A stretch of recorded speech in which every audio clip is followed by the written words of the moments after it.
Muy bien. ¿Ya lo tienen todos? Colosenses 2:8. Mire lo que dice la palabra del Señor. Mirad que nadie os engañe. El diablo está como león rugiente buscando a quien devorar. Y de la manera que él devora a las personas es a través del engaño. Él no te puede devorar si no caes en la mentira de Satanás. Ay, Dios no me ama. En el momento que tú piensas que Dios no te ama. Ay, Dios no existe. Si existiera, ¿por qué tantas guerras? ¿Por qué tanto? En el momento que tú caes en esa mentira, ya te tiene Satanás. Por eso dice, miren que nadie os engañe por medio de filosofías, o sea, pensamientos de hombres y huecas sutilezas según las tradiciones de los hombres, conforme a los rudimentos del mundo y no según Cristo. Y luego después nos deja caer una bomba tremenda aquí en el versículo 9. Dice, porque en Él, ¿en quién? En Cristo habita corporalmente. Ahí están para los que no pueden creer y niegan que Jesucristo está no solamente como Dios en el cielo, sino como hombre también. ¿Se recuerdan que les expliqué que cuando Él resucitó como hombre con un cuerpo transformado? Y es el mismo cuerpo que vamos a tener, con ese mismo cuerpo de carne y hueso, dice la Biblia. ¿Se recuerdan que lo leímos? A ver, ven Tomás, toca mi costado, las heridas de mis manos y si quieres la de mis pies también, para que veas que yo mismo soy y no un espíritu. Porque tengo carne y hueso después de haber resucitado. Él así se fue al cielo. Entonces dice en el 9, porque en Él habita corporalmente o físicamente toda la plenitud de la deidad. O sea, que aquí el apóstol nos está diciendo que Jesucristo no solamente fue un buen profeta, que sí fue un buen profeta, un excelente profeta, nadie se le ha igualado a Él. Nos está diciendo que no solamente fue un excelente maestro, que sí fue un gran maestro, que no solamente fue una excelente persona, sino aquí nos está diciendo, contrario a lo que muchas sectas no quieren creer, que Jesucristo en carne y hueso allá en el cielo es nada menos que Dios Todopoderoso, creador de los cielos y de la tierra. Qué tremendo. Versículo 10. Y porque Él es Dios, ustedes, versículo 10, están completos en Él, en Cristo. Hay personas que dicen, cuando me case, entonces es que voy a estar completo, mi media naranja. Bueno, esa es la verdad a la mitad, porque hay muchos que se casan y no se encontraron su media naranja, sino su media manzana o su media pera. Y piensan, cuando me case voy a estar completo, voy a estar realizado, voy a ser feliz, pero se dan cuenta que lo que están buscando en un hombre o en una mujer, solamente Cristo te lo puede dar. ¿Sí me están entendiendo en esta mañana? Entonces, para que tú estés completo antes de casarte, primero tienes que venir a Cristo, ser feliz en Cristo, estar completos en Cristo. ¿Sí? Por eso cuando una persona pasa por algún problema matrimonial, por alguna enfermedad, por alguna situación difícil, antes de ir al doctor, antes de ir al psicólogo, antes de ir a cualquier ayuda profesional, a Alcohólicos Anónimos, lo que sea, primero tenemos que venir a Cristo, porque en Él estamos completos. ¿Me están entendiendo? Que tengo depresión, que no me siento feliz, que necesito esto, necesito aquello, que si solamente tengo esta casa por la que estoy trabajando, que si solamente tengo este carro, si solamente este hombre me dice que sí, me caso con él, o esta mujer, entonces voy a estar realizado, entonces voy a estar completo. Mentira, mentira, mentira. De la única manera que tú vas a estar completo, te vas a sentir realizado y feliz, es teniendo una relación íntima y personal con Cristo Jesús. Amén. Y si tú estás buscando la felicidad en el matrimonio o en esto o en aquello, no la vas a encontrar, porque la fuente de la felicidad es Jesucristo. Tantos millonarios que tienen allá en Beverly Hills unas mansiones, unos carros envidiables que uno quisiera tener, sin embargo se están matando. Mire lo que le pasó al ¿cómo se llamaba? Y tantas otras personas, John Lennon también, y tantas otras personas que se han matado y tienen todo lo que tú desearías tener, dinero, fama, esto y aquello, sin embargo se matan, porque no estamos completos hasta que venimos a Cristo, quien es Dios Todopoderoso, y está sentado a la diestra de Dios Padre en carne y huesos, pero no como los tuyos y los míos. Cuerpo transformado, igualito al que tú y yo vamos a tener. Entonces, versículo 10 una vez más, y vosotros estáis completos en Él, que es la cabeza de todo principado y potestad. Estás completo en Cristo si eres parte del cuerpo de Cristo. Si has venido a Cristo y te has arrepentido. No que hayas nacido cristiano o cristiana. Es que mi papi es cristiano, mi mami es cristiana. ¿Y qué? Que tu papi y tu mami sean cristianos. Acuérdate que Dios no tiene nietos, no es abuelito, no es grandpa. Él es padre solamente. Entonces tú estás completo cuando vienes a Cristo. Versículo 11, en Él también fuisteis circuncidados. Todos saben lo que es circuncisión, ¿no? Es cuando le cortan la piel a los varones. Los judíos lo practican mucho eso, de sus partes íntimas, de sus genitales, de su pene. Eso es lo que es circuncisión. Pero tiene una aplicación espiritual. Dice, en Él también fuisteis circuncidados con circuncisión no hecha por mano de doctores, sino una circuncisión espiritual. En el momento que viniste a Cristo, los deseos pecaminosos de la carne, tú puedes tener victoria sobre ellos. Dice, no echa a mano al echar de vosotros el cuerpo pecaminoso carnal en la circuncisión de Cristo. Y aquí es donde lo que quiero hablar, versículo 12, dice, sepultados con Él en el bautismo, en el cual fuisteis también resucitados con Él mediante la fe en el poder de Dios que le levantó de entre los muertos. Note que aquí el apóstol nos comienza a introducir a la resurrección de Jesucristo. En otras palabras, todas las bendiciones, todos los beneficios que acabamos de leer ahorita y compartir con ustedes no fueran una realidad si no fuera por la resurrección de nuestro Señor Jesucristo.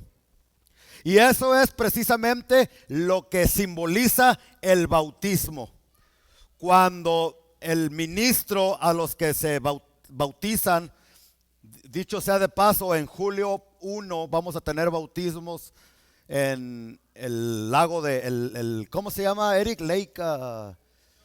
Silverwood Lake, julio 1 y julio 2, vamos a tener bautismo. Los que quieran hablen conmigo, pero cuando el ministro te toma y te dice yo te bautizo, ojo, no en el nombre de Jesús, como hay una secta que está enseñando eso, sino en el nombre del Padre, del Hijo y del Espíritu Santo. Y cuando te sumerge en el agua, estás anunciando que así como Cristo murió en la cruz del Calvario 2000 años atrás, de la misma manera tú estás muriendo al pecado, muriendo al yo y muriendo a tus propios deseos. ¿Sí? Pero cuando el ministro te saca del agua, allí es donde estamos anunciando que Cristo no se quedó en la tumba, no se quedó muerto, sino que al tercer día se levantó. Y así como Cristo se levantó, nosotros también nos levantan del agua para anunciar que somos nuevas criaturas en Cristo Jesús. Amén. Y a vosotros, versículo 13, estando muertos en pecados y en la incircuncisión de vuestra carne, os dio vida juntamente con Él, perdonándoos. ¿Cuántos pecados? Es que, pastor, usted no sabe los pecados que yo he cometido. Sí, pero tú no conoces la gracia y la misericordia de Dios. Nosotros como seres humanos nos enfocamos más en lo negativo y en los pecados que en la gracia de Dios. Pero Jesucristo es totalmente lo contrario, porque a lo que yo sé, Jesucristo nos dijo una y otra vez: todos los pecados te serán perdonados, con la excepción de uno solamente. ¿Y cuál es ese? La blasfemia contra el Espíritu Santo. Ay, quizás yo ya cometí la blasfemia contra el Espíritu Santo. No, si lo hubieras cometido, la blasfemia contra el Espíritu Santo, ni siquiera estuvieras aquí en este lugar. No tuvieras deseo. Es un peligro cuando hay personas que no, yo no quiero nada con la iglesia, no quiero nada con Dios. Allí sí tiemblan tus guaraches, porque a lo mejor cometiste la blasfemia contra el Espíritu Santo y es por eso que no puedes venir a Cristo. ¿Sí me entiende? Pero todos ustedes vinieron a la fuerza o vinieron por su propia voluntad. Entonces no han blasfemado el Espíritu Santo. De ahí en adelante, todos los pecados que te dicen Pancho Villa, el mocha orejas, que te has acostado con 20 muchachas, que te dicen viejo rabo verde porque andas con una y con otra, has asesinado, cualquier pecado que tú te has echado a 20, cualquier pecado que tú me puedas mencionar, si tú vienes a Cristo con un corazón, es que he traicionado a mi esposo, es que he traicionado a mi esposa, es que, pastor, si yo le platicara, mira, no me platiques ni me tienes que platicar a mí. Es una mentira cuando dicen que al cura tienes que ir a decirle todos tus pecados. Al que se los tienes que decir es a Jesucristo. Y si alguno confesare sus pecados con un corazón abierto y sincero, la sangre de Cristo nos limpia de todo pecado. No importa el nombre y el tamaño y el color de tu pecado. En Cristo y bajo la sangre de Cristo. Pero eso no hubiese sido posible si no hubiese sido por la resurrección de nuestro Señor Jesucristo. ¿Qué más hizo Jesucristo? Entonces, versículo 14, cuando murió, no solamente nos perdonó todos los pecados, sino el 14 dice, anulando el acta de los decretos. Se refiere a la ley que había contra nosotros, porque la ley nos acusaba, que nos era contraria, quitándola de en medio y clavándola en la cruz.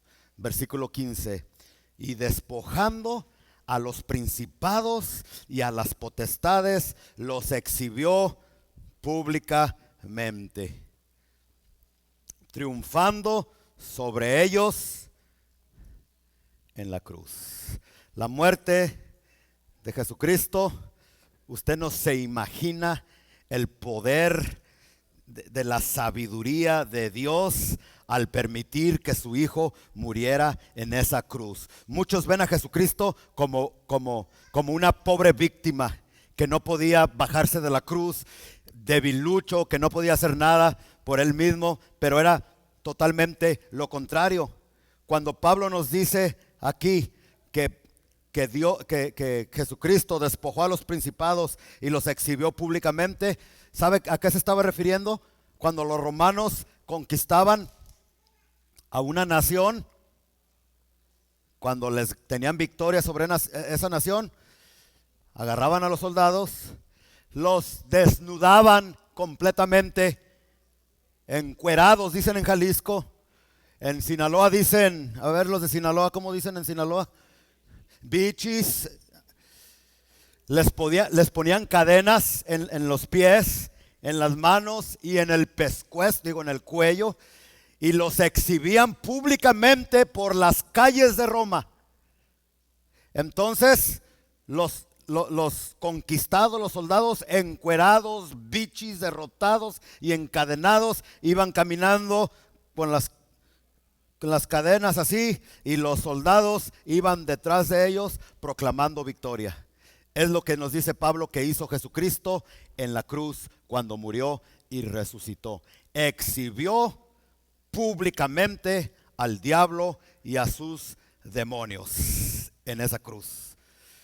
Cuando Jesucristo murió y que dijo, y ha de haber hecho mucho esfuerzo, ¿no? Para cada de las 7 palabras que Jesucristo habló en la cruz, ha de haber hecho un esfuerzo sobrenatural. Porque recuérdese que la semana pasada hablamos de la crucifixión y cómo cada hueso, cada tendón, cada parte de su cuerpo, cualquier movimiento era un dolor terrible que Jesús experimentaba. Y le batallaban para respirar. Ahora imagínese cuando uno tiene que hablar y fuerte, uno tiene que hacer un esfuerzo. Jesucristo tuvo que hacer un esfuerzo sobrenatural para decir, consumado es. ¿Sí se recuerdan de esa palabra? It is finished, es lo que dijo. Consumado es. Pero esa palabra en el original griego se dice tetelestao. Yo ya les he enseñado esto. Y esa palabra, o sea que Jesús en griego, yo creo, lo estoy diciendo con acento con un acento mexicano, ¿no? Pero yo creo él más o menos dijo así, tetelestao. Y en los tiempos de Jesús esa palabra se usaba para muchas cosas. Cuando el pintor más famoso del mundo hacía un cuadro, una pintura y la terminaba, en cuanto la terminaba, él decía, tetelestao, ya no necesita más este cuadro, ya no necesita más esta pintura. Lo que Jesús estaba diciendo, ya no se necesita hacer más por el perdón de los pecados de la humanidad. Yo lo he terminado, lo he pagado todo. Pero no solamente, ¿cuánto le dan gracias a Dios por ello? Y los veo muy serios. Pero no solamente se usaba la palabra tetelestao o tetelestai para cuando el pintor terminaba su cuadro. También cuando alguien acababa de pagar su carro, para que me entienda, y terminaba todos los pagos del carro, entonces el dueño del dealership, concesionario, ¿o cómo? Con el sello decía tetelestao, ya no debes nada, lo has pagado.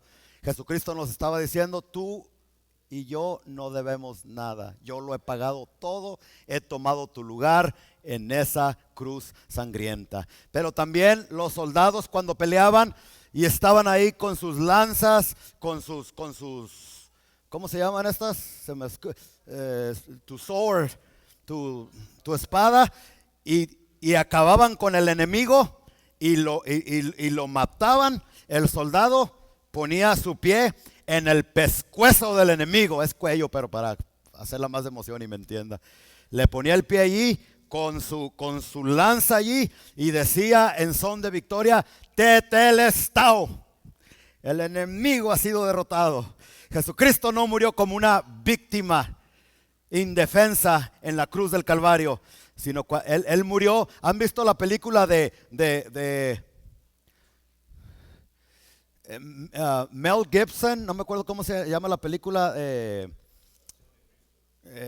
no La Pasión de Cristo, la otra, Braveheart o algo así, donde lo matan a él, pero por el freedom, ¿cómo se dice? Por la libertad de los ingleses, de los americanos, ¿sí? Entonces cuando le van a cortar el pescuezo, le dicen, te damos otra oportunidad. Y él dice, no, ninguna otra oportunidad. Y antes de que le cortaran el pescuezo con la guillotina, él grita así, a ver si le hago como él. Así que ya cuando todos sus enemigos estaban esperando que él pidiera perdón o que se humillara, él grita y dice, ¡Freedom!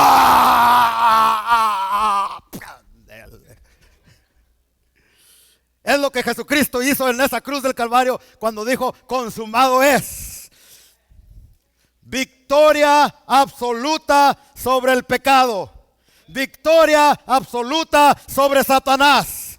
Victoria absoluta sobre la enfermedad. Victoria tetelestao. Por eso dice que los exhibió públicamente, triunfando sobre ellos en la cruz del Calvario. Y si Jesucristo no es una víctima, nosotros tampoco debemos de ser víctimas ni de los problemas, ni de las circunstancias, ni de las enfermedades, ni de lo que nos esté pasando. Porque dice la Biblia que tú y yo somos más que vencedores en Cristo Jesús, si es que hemos venido a sus pies para adorarle y bendecirle. Ya me estoy exaltando aquí y esto no bueno, no bueno. Despojando a los principados y a las potestades, los exhibió públicamente, triunfando sobre ellos en la cruz. El diablo ya perdió. Nosotros somos los victoriosos, no él. No permitas. Hay hermanos que, hermano, ¿cómo está? Pues ahí la llevo, el diablo me trae chicotazos y enfermedades, pero hay una que usted no ha entendido la victoria, lo que Jesús hizo en esa cruz. ¿Cómo que el diablo te trae? Y que enfermo esta vez. Y que el diablo, y que el diablo. El diablo es un enemigo derrotado. ¿Qué te pasa? No manches.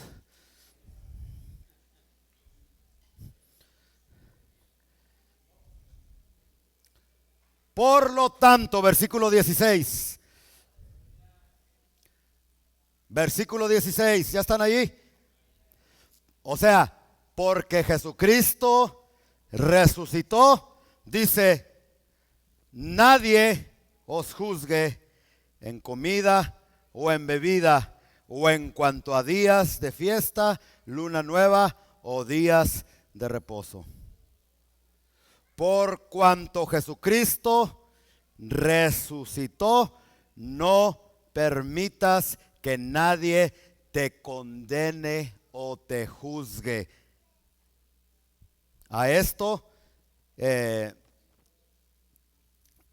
ya no sé, en otras palabras Jesús dice, ya no permitas que el legalismo sea parte de tu vida. Mire lo que dice una vez, por tanto nadie os juzgue.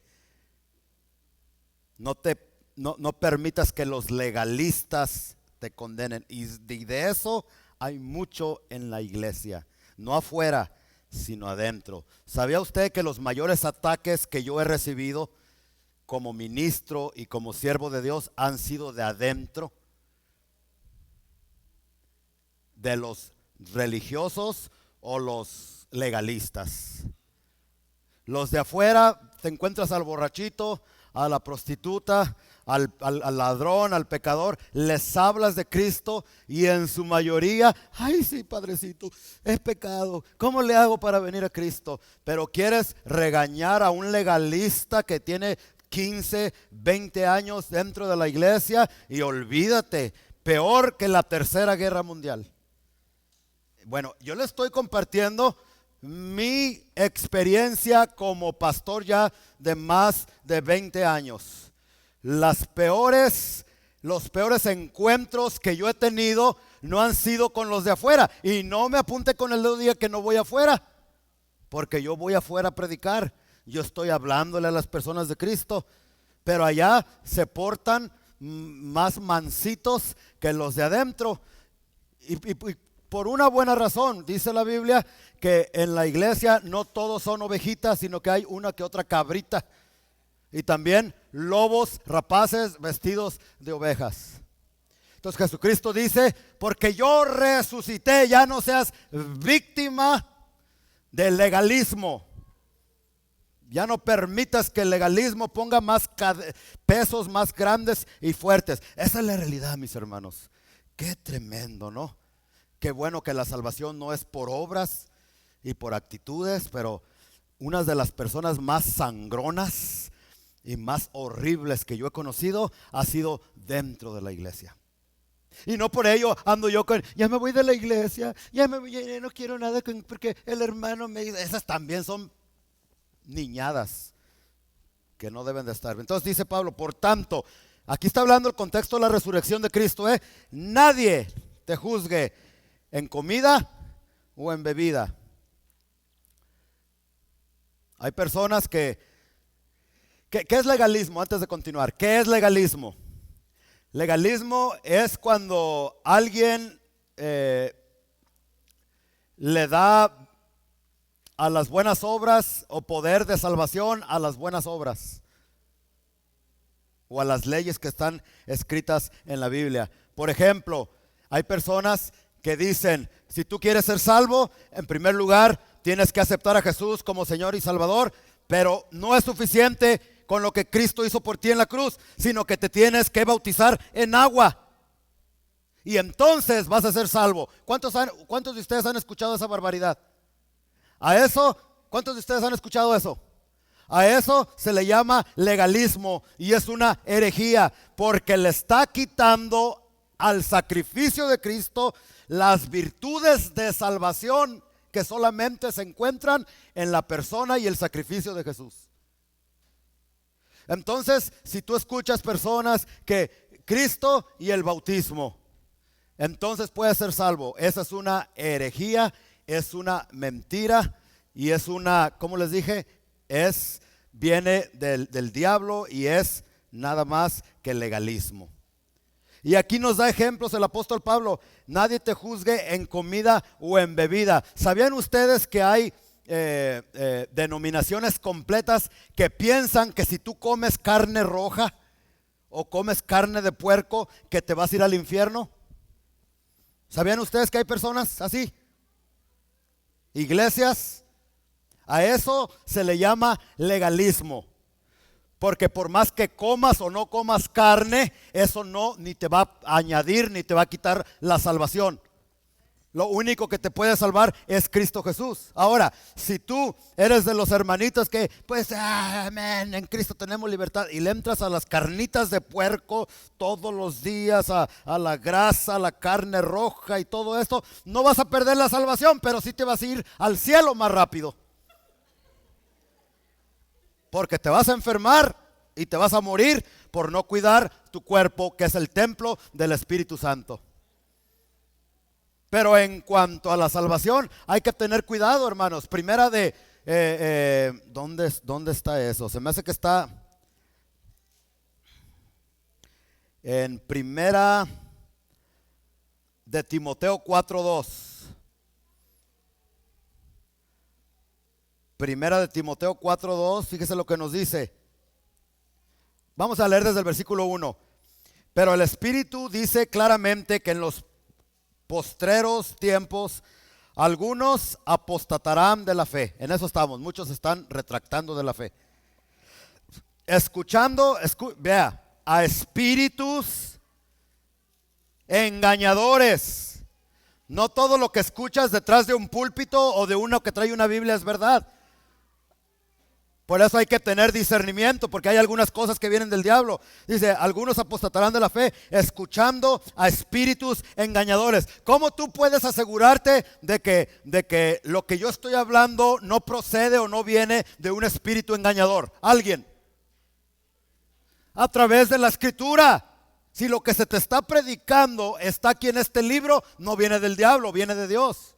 Pero si te están diciendo algo diferente a lo que la Biblia dice, entonces es un espíritu engañador. Fíjese, y a doctrinas de demonios, o sea que los demonios tienen sus doctrinas también. Cuidado de no irte a cualquier iglesia nomás por ahí tienen un buen programa para jóvenes. Y dicho sea de paso, vamos a comenzar con un programa de jóvenes aquí. Ahí sí tienen más actividades. No, lo primero que tienes que buscar en una iglesia, qué clase de doctrina, porque hay muchas iglesias que parecen a esta y te están dando doctrina de demonios. Pero fíjese lo que dice el 2, por la hipocresía de mentirosos que teniendo cauterizada la conciencia, 3, prohibirán casarse. Ándale, chiquito. Puedo pensar en el convento de las monjas, de que por no casarse se han encontrado fetos escondidos en las paredes porque como no podían casarse, pues de cualquier manera están cometiendo adulterio, están cometiendo fornicación. ¿Y de dónde viene ese mandamiento? De doctrina de demonios, de espíritus engañadores, de personas que prohíben que te cases. Y ahí tienes a los curas y a los padres pobrecitos que no se pueden casar. Usted sabe eso, ¿verdad?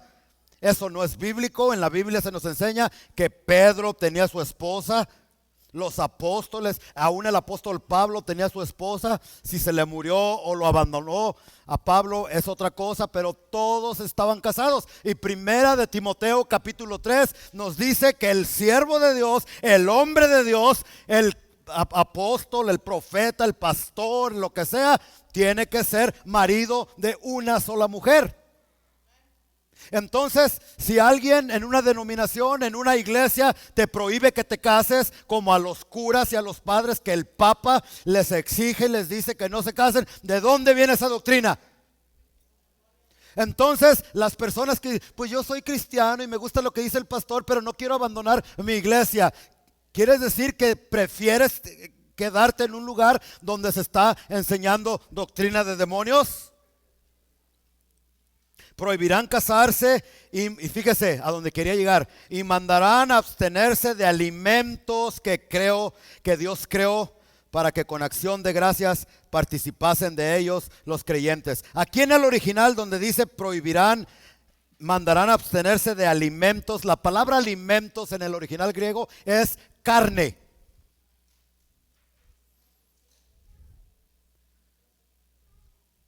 Entonces digan amén los vegetarianos, que según las estadísticas se están muriendo más de cáncer y se están muriendo más de ataques de corazón, porque pues sí, no como carne, pero todo mis fritangas y todo, papitas, eso es vegetariano, ¿verdad?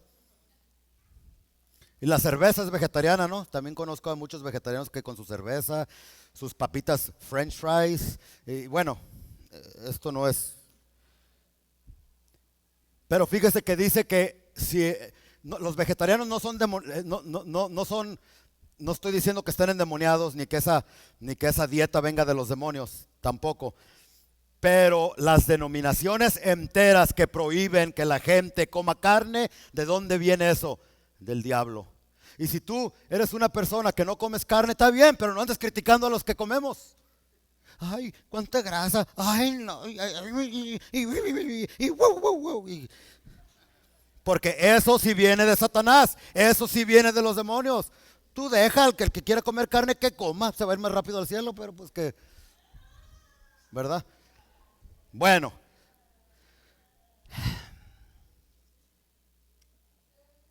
solamente les quería leer para que vean que esto se le llama legalismo, ¿sí? Entonces regresamos otra vez a Colosenses capítulo 2, ya para terminar, porque el tiempo ya avanzó.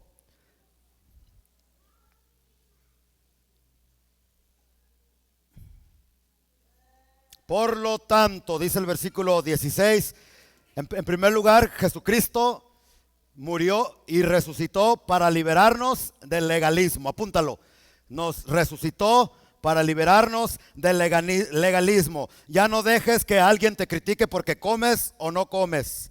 Y tampoco en cuanto a días de fiesta, dice el versículo 16. Aquí se está refiriendo a las fiestas judaicas, como la fiesta de los tabernáculos, la fiesta de la Pascua, etcétera, etcétera. Hoy, en estos días, está muy de moda que muchos cristianos, por no leer su Biblia, por burros, perdón, no, ya no, porque después me meto en problemas, no, pero sí, no me retracto. Ya andan que andan con su gorrito aquí, y se ponen a orar como si fueran judíos. Y hay muchos que quieren orar con una sabanita y dicen que si no oras con la sabanita, que entonces Pedro estaba mal cuando no oró con sabanita, sino estaba en la azotea allá orando y le dio hambre y vio una visión. ¿Se recuerdan? Entonces, que nadie te juzgue ni te encadene, porque ahorita está muy de moda por televisión, por el YouTube, de que si no te haces judío y que sabe que nosotros no somos judíos, nosotros, por lo menos yo soy francés, perdón, mexicano. Algunos de ustedes son guatemaltecos, pero no son judíos, somos gentiles. Somos gentiles que hemos venido. Y si usted lee Hechos capítulo 15, allí usted va a leer, ya no hay tiempo para leerlo, pero los apóstoles en el primer concilio cristiano que tuvieron, el primer concilio fue para pelearse, para discutir por eso. Que algunos judíos que se habían convertido querían que guardaran el sábado, querían que se vistieran como los judíos, oraran como los judíos, hablaran como los judíos, que fueran a la sinagoga, que fueran el sábado, cuando Pablo les decía el primer día de la semana. ¿Sí se recuerdan? Y vamos a leerlo, ¿no? Vámonos a Hechos, así rapidito. Porque alguien me aconsejó, me dije, no les digas, léanlo mejor, porque Hechos 15, versículo 19. Después de discutir mucho, el hermano del Señor, ¿cómo se llamaba? Jacobo, Pedro y todos ellos se paran y dicen, Hechos 15, 19.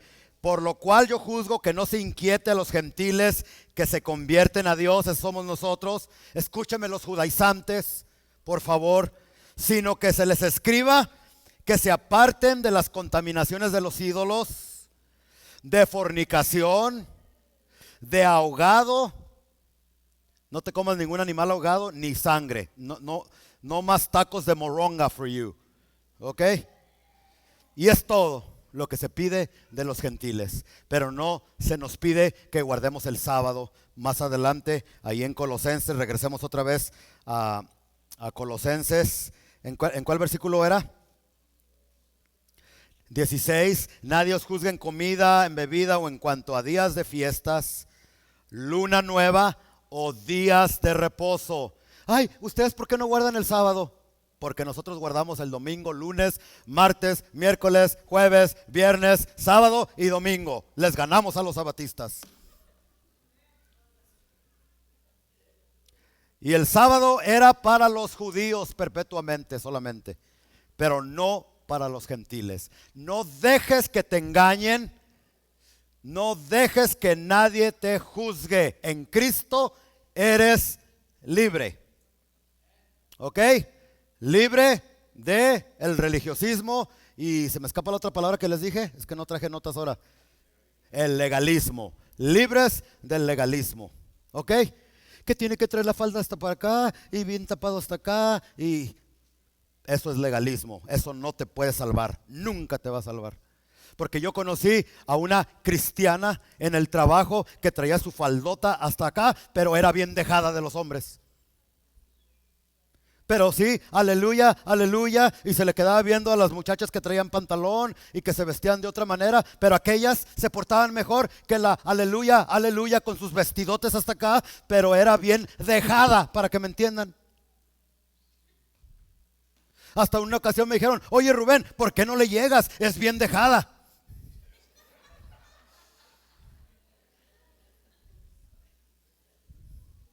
Y yo les dije, porque no me gusta. Pero no nomás por eso, porque estoy casado también. Para que no me vayan a regañar al rato, ¿verdad? Entonces, porque Cristo resucitó, nos liberó del legalismo. Amén. En segundo lugar, versículo 17. Bueno, en el 17 nos dice por qué ya el legalismo no. Dice, todo lo cual es sombra de lo que ha de venir. Todas las fiestas del Antiguo Testamento, los animalitos, los corderos, apuntaba a Cristo Jesús. Y el versículo 18 dice, nadie os prive de vuestro premio. O sea, aquí está hablando de la salvación. Que nadie por sus cosas te haga que te desvíes de la salvación que Dios te ha dado. Con humildad falsa, dice, afectando humildad y culto a los ángeles. Porque Cristo nos resucitó, Él nos liberó del misticismo. Ay, que vi un ángel, pastor, y las alitas nomás. Y bien peligroso. Hay personas, el misticismo es cuando las personas dentro del cristianismo, en lugar de buscar por fe a Cristo, ¿qué es fe? Creer sin ver, ¿verdad que eso es fe? Pero un montón de cristianos, por no leer su Biblia y porque son un montón de emocionalistas, están en busca de experiencias religiosas y de visiones y de señales. Y yo no estoy en contra de las señales, ni estoy en contra de los milagros, ni estoy en contra de las experiencias con Dios, pero el énfasis de la palabra de Dios no es busca las experiencias, busca las visiones. Ay, hay personas que se la pasan en todas las iglesias buscando una palabrita de un profeta. Y dígame una palabrita, ¿para qué andas en busca de un profeta cuando tienes la palabra de Dios aquí? Y si la lees de día y de noche, vas a aprender la dirección a donde Dios te quiere llevar. Pero hay un montón de cristianos que andan buscando que los tumben. Miren, yo no estoy en contra de nada de eso. Pero la Biblia enseña, y estas señales seguirán. ¿A quién? A los que creen. O sea, no dice que tú andes en busca de las visiones y de las señales, sino que tú busca a Dios, tú pon en primer lugar a Dios, tú vete a evangelizar, tú vete a hablar de Dios, y las señales que Dios quiera que tú tengas, Él te las va a dar. Y después de que tengas visiones, no andes allí, es que yo esto y aquello. Pablo tuvo una experiencia hermosa, fue arrebatado hasta el tercer cielo, pero Dios no le permitió que hablara de su experiencia, y hasta permitió que un demonio lo abofeteara para que no se le sobreexaltara el orgullo. ¿Sí me está? Creo que no me están siguiendo.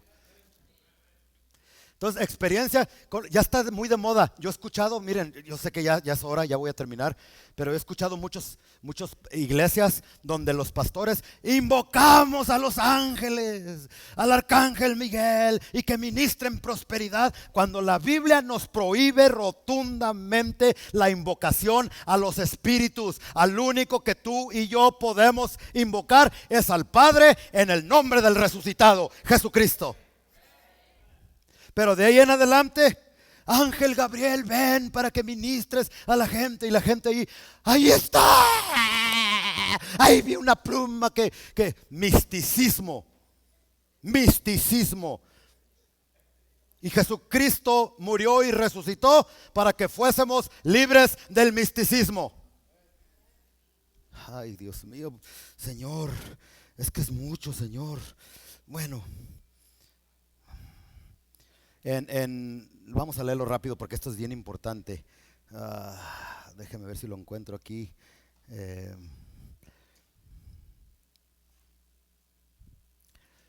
No lo encuentro, hermanos.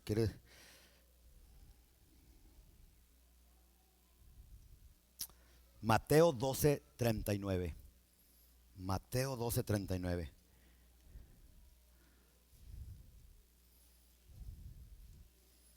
Mateo 12:39. Fíjese lo que Dios piensa de las personas que andan detrás del misticismo y de las señales y de los milagros. ¿Que tú no sabes que el diablo también hace milagros? Dice, Él respondió y les dijo, versículo 39, la generación mala y adúltera demanda ¿qué? Pide señal. ¿Cómo le llama Jesús a los que andan en busca de señales y de visiones? Ahora, ¿está diciendo el pastor Rubén que no existe esto? No. Pero Pedro nos dice la palabra más segura, la palabra de Dios. Ve en busca de Dios y estas señales van a venir. Pero no andes buscando las señales, busca a Dios. Dice, ¿y cuál es esa señal? Dice Jesús, pero señal no les será dada, sino la señal del profeta Jonás. ¿Cuál señal? La señal de que Jesucristo resucitó de entre los muertos. Porque fíjese aquí dice el versículo 40, esa es la señal. ¿Tú quieres señal? ¿Usted sabía que de aquí se han ido personas porque es que allí estaba un muchachillo con su esposa, chaparritos los dos, ¿y por qué ya no vamos a venir? Es que allí no hay profecías. Está impuesto de venir a una iglesia donde se para un hermano y dice, así dice el Jehová, y se le tuercen los ojos así. Eso es misticismo.